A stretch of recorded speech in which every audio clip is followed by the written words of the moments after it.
식품 100g당 함유된 콜레스테롤을 살펴보면 다 같은 동물성 식품이더라도 적게는 11mg부터 많게는 630mg까지 다양합니다. 영적박 TV. 안녕하세요. 영축박의 영양사 주은입니다. 요즘 현대인들의 잦은 배달음식과 서구화된 식습관은 많은 질병을 얻는 이유 중 하나가 되었습니다. 특히 고지방, 고콜레스테롤의 섭취가 증가하며 성인 비만 등의 문제를 쉽게 볼 수 있는데요. 건강을 위해서는 반드시 이를 줄이기 위한 노력이 필요합니다.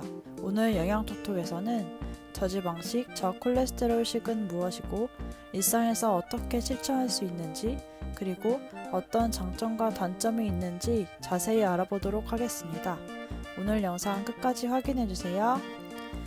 저지방식은 담낭 수술 회복 중이거나 담낭 질환, 췌장 질환이 있는 사람, 고지혈증이나 관상동맥 질환, 총 콜레스테롤이 상승된 환자에게 권장되는 식단으로 혈청 콜레스테롤이나 중성지방 농도를 감소시키기 위해 콜레스테롤 섭취를 하루 200mg 미만으로 계획한 식사입니다.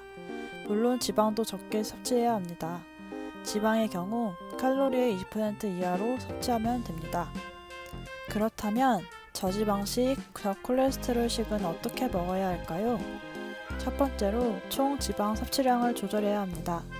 과다한 지방 섭취는 체중 증가를 가져올 뿐만 아니라 포화지방의 섭취 증가로 각종 질병을 가져올 수 있습니다. 그렇기 때문에 지방은 총 섭취 열량의 20% 이하로 드셔야 해요.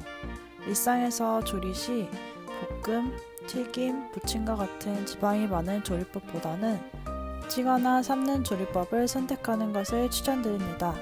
육류는 삼겹살, 갈비살 같은 기름이 많은 부위보다는 우둔, 사태, 안심과 같은 기름기 작은 부위를, 닭고기는 지방이 적은 닭가슴살 위주로 섭취하며 눈에 보이는 기름은 섭취를 제한해주세요. 가공된 고기, 즉 베이컨, 스팸, 햄, 소시지 등은 지방이 많으니 피해주시고 외식 시에는 기름이 많은 중식, 양식은 삼가하는 것이 좋답니다. 기름 사용 시 버터나 마가린 등은 피하고 불포화지방산이 많은 식물성 기름을 사용해주세요. 여기서 잠깐! 식물성 기름이라고 다 좋은 건 아닌데요. 특히 코코넛 오일이나 야자유는 포화지방이 많으므로 주의가 필요합니다. 우유는 저지방 우유나 탈지 우유, 두유로 바꿔서 섭취해주세요. 이와 같이 일상에서도 지방 섭취를 줄일 수 있는 다양한 방법들이 있으니 어렵지 않겠죠? 두 번째로 콜레스테롤이 많은 식품을 피해주세요. 1일 콜레스테롤 섭취량은 200mg 이하로 섭취하는 것을 권장드립니다.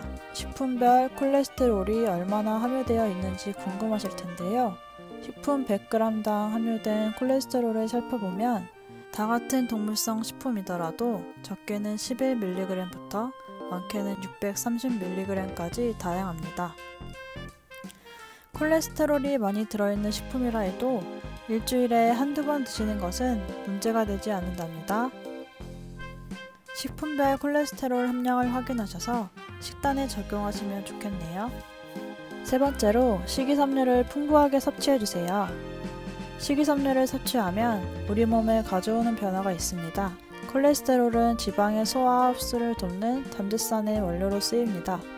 담즙산은 대장에서 재흡수되는데 이때 식이섬유가 담즙산에 달라붙어 몸 밖으로 배출시키는 역할을 합니다.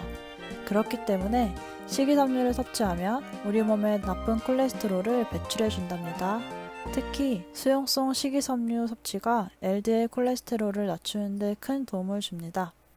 식이섬유 많은 식품으로 해조류, 신선한 채소, 과일, 전곡류, 렌틸콩 등이 있답니다. 네 번째로 오메가3가 함유된 식품을 드시면 좋습니다. 오메가3는 다가 불포화지방산 중 하나로 HDL 콜레스테롤을 높여주기 때문에 심장질환 및 당뇨병 예방에 효과가 있습니다. 오메가3는 연어, 고등어, 청어와 같은 지방이 많은 생선과 참다랑어와 같은 심해 참치에 많이 함유되어 있답니다. 한 끼 식사의 식단을 구성할 때 1회 섭취량은 손바닥 크기 정도의 양으로 100g 정도 드시는 것을 추천드립니다. 그럼 저지방식, 저콜레스테롤식 어떤 장점들이 있을까요? 장점으로는 불포화 지방산의 섭취를 늘리고 콜레스테롤과 트랜스 지방의 섭취를 줄여 LDL 콜레스테롤이 줄어 심장질환에 도움을 주는 효과가 있습니다. 유방암 진단 후 저지방식을 하면 최소 10년 이상 수명이 증가하였고 하루 식사를 기준으로 일반 식이요법 그룹과 저지방 식이요법 그룹으로 조사한 결과 저지방 식이요법을 실시한 그룹의 생존율이 일반 식이요법을 지속한 그룹에 비해 22% 더 높게 나왔다고 합니다. 저지방식이 유방암 환자에게는 보약과도 같다는 생각이 드네요. 평소 먹는 양보다 적게 섭취하고 기름진 음식을 줄이고 식이섬유가 풍부한 신선한 야채, 생선, 전곡류 위주의 식사를 하기 때문에 자연스럽게 칼로리가 줄고 체중 감량에 효과도 볼 수 있습니다. 초반에 저지방식, 저콜레스테롤식으로 자리 잡아가는데 시간과 노력이 들지만 오래 지속하면 건강에는 도움이 되는 고마운 식단이랍니다. 지금까지 알아본 저지방식, 저콜레스테롤식은 환자를 위해 만들어진 식단이지만 고열량의 식사를 주로 하는 현대인의 건강에도 도움이 되는 식단이라고 볼 수 있습니다. 마지막으로 건강하게 저지방, 저콜레스테롤 식단을 지키기 위해서는 다음을 꼭 기억해 주셔야 합니다. 섬유소가 많은 식품을 먼저 섭취하면 지방과 콜레스테롤의 흡수도 줄이고 포만감도 높아진답니다.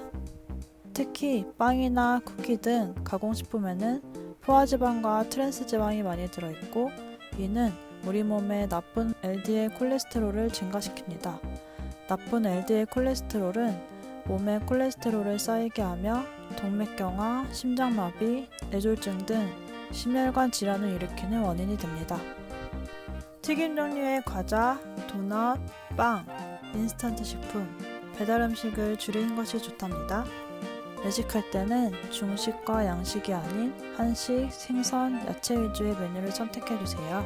전문가와 상담 후 운동을 시작해 주신다면 건강한 식습관도 기르고 질병으로부터 벗어나는 데 첫걸음이 될 수 있을 것 같습니다. 그럼 오늘 영상도 도움이 되셨길 바라며 이만 마치겠습니다. 시청해주셔서 감사합니다.